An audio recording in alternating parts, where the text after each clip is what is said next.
দুর্গাপুরের কমলপুরে একটি বেসরকারি ফেরো কারখানায় পরপর 3বার বিস্ফোরণের ঘটনায় চাঞ্চল্য ছড়ালো এলাকায়। রাত প্রায় 10টা নাগাদ ইন্ডাকশন ভাটিতে বিকট বিস্ফোরণের শব্দে কেঁপে ওঠে কারখানা চত্বর এবং আশেপাশের এলাকা। বিস্ফোরণের পর আতঙ্কে শ্রমিকরা দ্রুত ঘটনাস্থল থেকে সরে যান। কারখানা কর্তৃপক্ষের দাবি, এই ঘটনায় কেউ আহত হননি। তবে স্থানীয় বাসিন্দা ও বিএমএস নেতাদের গুরুতর অভিযোগ, বিস্ফোরণের তীব্রতায় অন্তত 6 থেকে 7 জনের প্রাণহানির আশঙ্কা রয়েছে। তাদের আরও অভিযোগ, ঘটনার তথ্য গোপন করার চেষ্টা করছে কারখানা কর্তৃপক্ষ। এই অভিযোগকে কেন্দ্র করে এলাকায় তীব্র চাঞ্চল্য ছড়িয়েছে। যদিও প্রাণহানির অভিযোগের বিষয়ে কারখানা কর্তৃপক্ষের তরফে এখনো কোনো প্রতিক্রিয়া মেলেনি। খবর পেয়ে ঘটনাস্থলে পৌঁছায় পুলিশ ও প্রশাসন। ঠিক কী কারণে পরপর এই বিস্ফোরণ ঘটলো তা খতিয়ে দেখা হচ্ছে।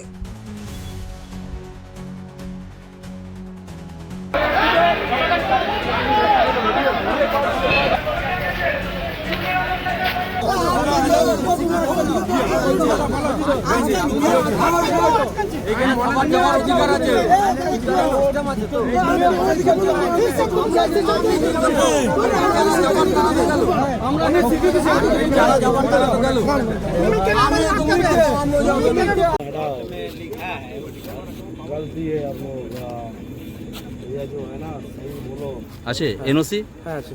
আর সেফটি বেসিস আপনি কি কি ব্যবহার করতেন এখানে লেবার দিকে? আমি যে যে সেফটি লাগে, পিপি যে লাগে, স্পেক্স লাগে, শু লাগে, হেলমেট লাগে, অ্যাপ্রন লাগে, সব আমরা। আপনার ওয়ার্কার অভিযোগ করছে কিছুই নেই, কিছু পাওয়া যায় না এখানে? কেন পাওয়া যায় না? সব এখনই বললো। ওরা নিজে টপি, আমরা টপি দিয়ে টপি পেন না। কত ছবি আছে আমাদের কাছে যে আমরা জোর দোস্তি করে বলি কি হ্যাঁ টপি পরো, কাজ যখন করছো টপি পরো। দুর্ঘটনা ঘটলো কি করে?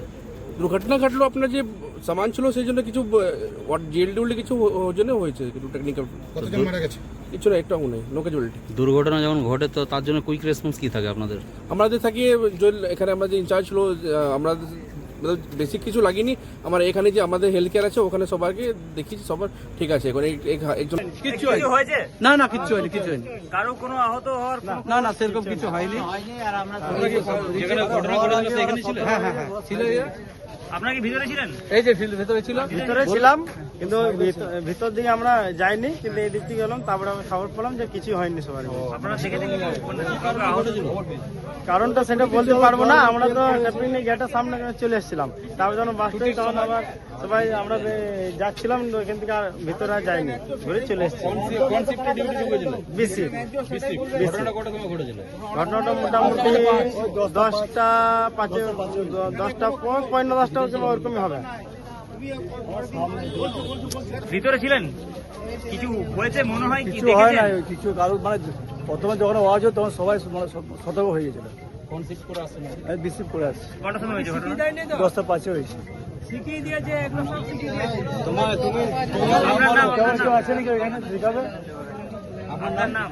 হ্যাঁ, আপনার নাম? সুরজিৎ অধিকারী, বাড়ি কমলাইতলা।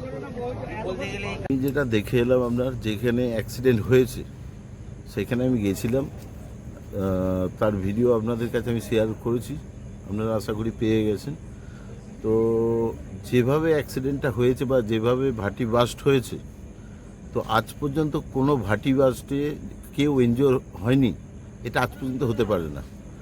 আর দ্বিতীয় কথা হচ্ছে, ওনারা যে খাতায় দেখাচ্ছে একজনের নাম দেখাচ্ছে, কিন্তু উনি বলছেন যে উনি বললেন যে উনি ডিউটি আসেননি, কিন্তু ওনার সহকর্মী বলছে উনি ডিউটিতে ছিলেন।